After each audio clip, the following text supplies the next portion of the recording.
Well, today we're looking at the Porsche Panamera e-hybrid. I've done a couple of reviews on the new 2014 Panamera, the Turbo, and also the 4S, and I encourage you to watch those videos as well. And we've got this vehicle back today because it is unique.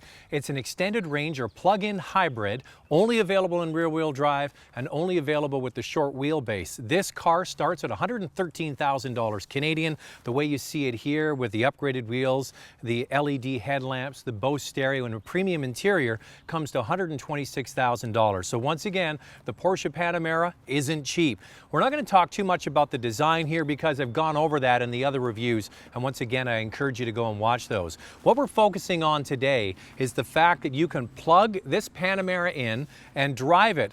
Now, when I started it this morning, it said on a full charge it had about 23 kilometers of pure electric juice, and then it'll switch, if you want, to a hybrid system or a combination of things. Now, that's what's unique about this car. It isn't just all electric, it isn't just hybrid, it's a combination to make it a dynamic Porsche, but also a greener vehicle. Here's a couple of things you'll notice right away about the Panamera e-hybrid. First of all, the bright green calipers on the brakes. Usually Porsche has black, yellow, or red. They go green with this car. Also the neon green badging along the side that says e-hybrid, and Panamera S across the back with green. And it kind of offsets the car. I think it looks pretty good actually. Now when you open up the back of this car, you'll notice there's a bag where they have the plug that goes into the car and into the wall. It can be stored in that bag and it eats up quite a bit of space. And you can see I've got some camera gear in the back and it really isn't that big. But what you'll probably notice if you have a car like this, you would keep that inverter and the plug at your house and only take it in the car if you're going somewhere on a longer trip. Now what you have with this e-hybrid and the Panamera, basically three systems that work all together. Now when I plugged this car in overnight, I got a full charge. Looked at it this morning and just had over 20 kilometers of electric range. Now you can drive just on electric power and then it can switch into the hybrid system. Now the supercharged V6 engine under the hood has 333 horsepower. When you combine those two things together, it comes to 416 horsepower, which is very close to the regular Panamera S, which has 420. That's why it's called an S e-hybrid, because it has that kind of power. Now, when you have those two systems working, the gasoline engine and the electric motor, it also produces a lot of torque. 435 foot-pounds. So here we are, we're stopped now, and I push the button here for e-power.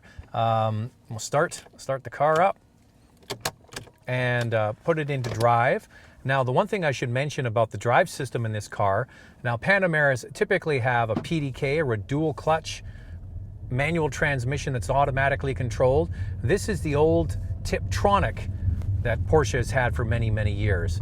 And it has a parallel system, meaning that the car has the ability to run just on gas, just on electric, or a combination of the two, and there's clutches in between them. And it makes the transition from one to the other so seamless that the driver or any of the passengers can hardly tell.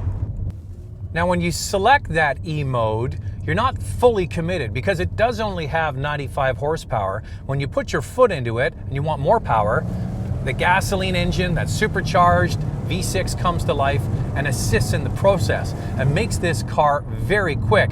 If you want to make a run to 100 kilometers an hour, it takes just 5.5 seconds. But the reality is that E mode, that strictly electric mode, is going to be used in city driving where you're not taxing this car very much.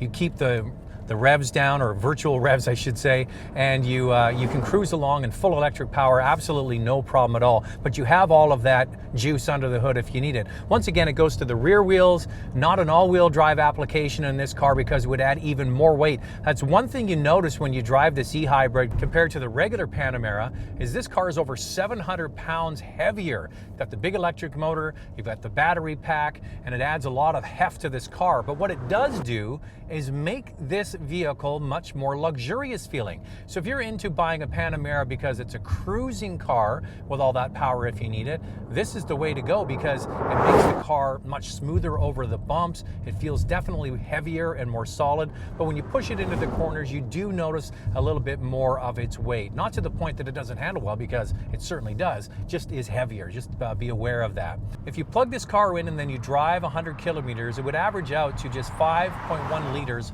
for the 100 kilometers.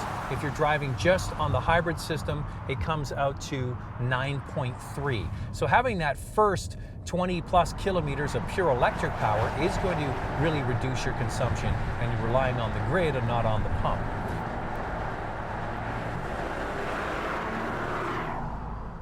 Now, a lot of you might be thinking that Porsche is bringing out this extended range plug-in hybrid to compete against the Model S from Tesla, because that car has been very successful. Similar sort of shape. It's a 5-door hatchback, a luxury performance sedan. But not really. The reason why Porsche is bringing out this car is to offset their corporate average fuel economy. New regulations for 2016, and the US government, along with the Canadian government, want all of the manufacturers to hit about 35.5 miles per gallon as an average across their fleet of vehicles.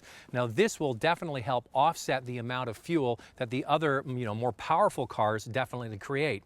But that's the reason why this car is here. I've had a chance to talk to the engineers at Volkswagen, Audi, Porsche, and even Mercedes-Benz, and they're all taking the same approach. Instead of coming out with just pure electrics, they're coming out with these hybrids that you can plug in and extend the range of pure electrification from maybe 20 to 50 kilometers, and then go back to a very efficient hybrid system. In Porsche's application, it has to meet two masters, not just fuel efficiency, but also performance, and it does an admirable job.